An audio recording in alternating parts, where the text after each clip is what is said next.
Welcome to our new series of Bible studies that are looking at what is love. Someone wrote, "Love is the most profound emotion we experience as humans."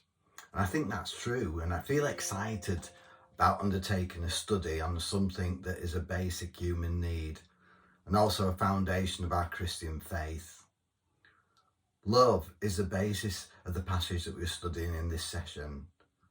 But what kind of love is 1 Corinthians 13 talking about? This is something we're going to explore in our study today. Kevin DeYoung is a pastor of Christ Covenant Church in North Carolina and a theologian said this about love. Love is harder than we think. Of course, we love our kids and grandkids and those who treat us well. We love nice people. But Jesus says even the pagans do this. That's not hard. People love people who love them, but will they keep on loving when it means bearing burdens we would rather not be bothered with? Will we love when people we love do not love us in return? Will we lay down our lives for those who are unlovely, undeserving, ungrateful? Goes on to say, isn't that what Christ did for us? When we were unlovely and undeserving and ungrateful, Christ died for us. He loved us not because we were holy, but so that we might be holy. His love was self-sacrificing, sin-atoning, and life-transforming. I mentioned in last week's study that as Christians we're called to love as we've been loved by God. We're called to express the same kind of love that God showed to us. So let's have a look a little bit closer at the type of love that God has shown to us. Interestingly, the ancient Greeks used 7 different words to define the different states of love we can experience. Here they are. First one, storge, which means natural affection. Philia, which means friendship. Eros, which means sexual and erotica. Agape, which means unconditional, divine love. Ludus, which means flirting. Pragma, which means committed, married love. And philautia, which means self-love. So there are many different kinds of love we can experience, according to the Greeks. So which of these words does Paul use when he's writing? Which of the Greek words does he use when he's writing to the Corinthian church? It probably won't surprise you to learn that the Greek word for love used in 1 Corinthians 13 is agape. Agape has been described as referring to the highest form of love or charity, and the love of God for man and of man for God. Agape love embraces a universal, unconditional love that transcends and persists regardless of circumstance. It goes beyond just the emotions to the extent of seeking the best for others. This is a type of love God calls us to show in our lives too. Today we're looking at the second section of that famous passage in the Bible in 1 Corinthians 13. And the title of the study today is, What Does Love Look Like? We're going to find out more about this agape type of love. So let's read 1 Corinthians 13 verses 4 to 7. Love is patient, love is kind, it does not envy, it does not boast, it is not proud, it is not rude, it is not self-seeking, it is not easily angered, it keeps no record of wrongs. Love does not delight in evil, but rejoices with the truth. It always protects, always trusts, always hopes, always perseveres. We see in this passage that Paul seeks to define what love is by giving us some statements that say, first of all, what love is, and then what love isn't. Let's remember we're talking here about agape love, unconditional love, the type of love that Jesus showed for us when he died on the cross. An analysis of this passage shows that there are firstly 2 positive statements about love. Paul says, love is patient, love is kind. Then we see there are 7 negative statements about love in verses 4 and 5. It says this: love does not envy, does not boast, it is not proud, it does not dishonour others, it is not self-seeking, it is not easily angered, it keeps no record of wrongs. And then there is one summarising statement in verse 6 which says, love does not delight in evil, but rejoices with the truth.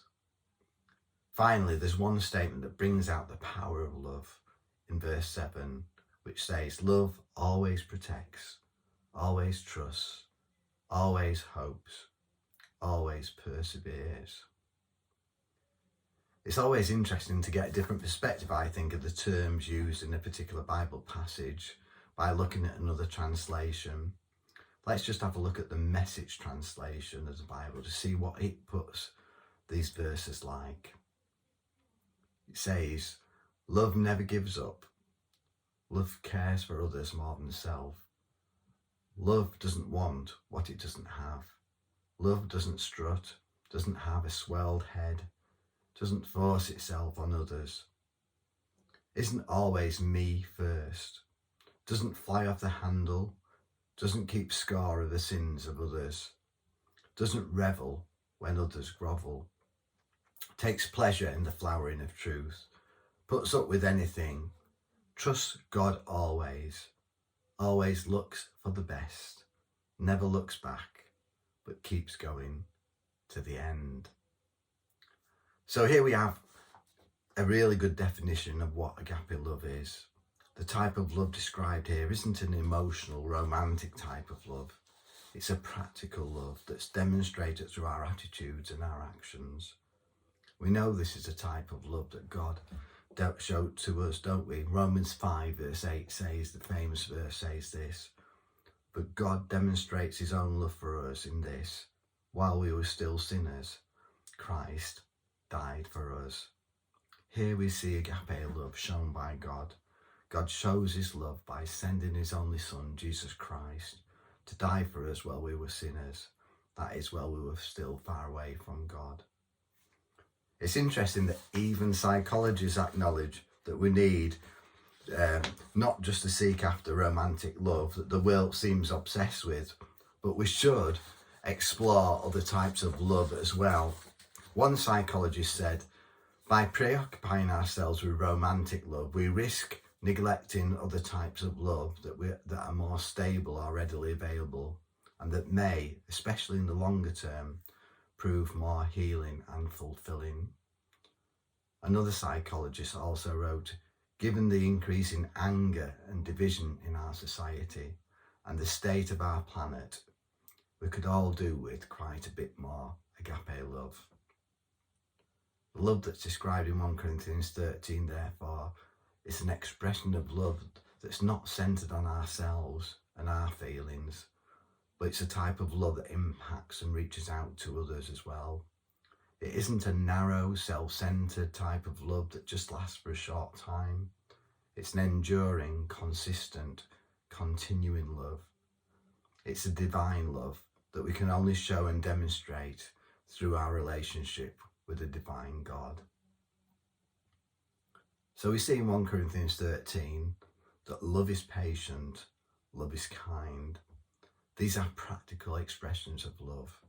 Matthew Henry, a well-known Bible commentator, says this: this love is a clear proof of regeneration and is a touchstone of our professed faith in Christ. So let's just have a look at these two statements first of all. Love is patient. This kind of patient love bears with offences and is slow to repay or punish those who offend. We mentioned the context of 1 Corinthians 13 in our last study. The Christians in Corinth were acting in an unloving way towards each other with regards to the use of spiritual gifts. Here we see Paul explaining to the Christians at Corinth that they need to be patient with each other. They should not be quick to react to someone who does wrong against them. Love is patient. Also, love is kind. Kindness is similar to patience, but refers to how we treat others. It especially implies a love that reacts with goodness towards those who have been ill-treated. I understand the meaning of the original Greek word used here is to be kind, loving and merciful. Someone said true kindness is having a merciful attitude towards someone who has wronged us. It's looking at life from their perspective and how they might possibly be thinking or feeling. This is really difficult to do because our immediate reaction to someone who has wronged us is to get our own back, isn't it?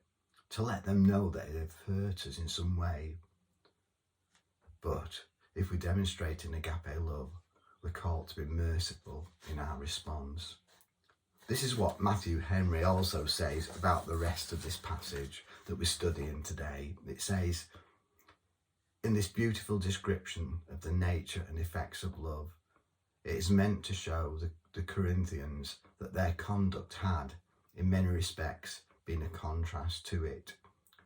Love is an utter enemy to selfishness.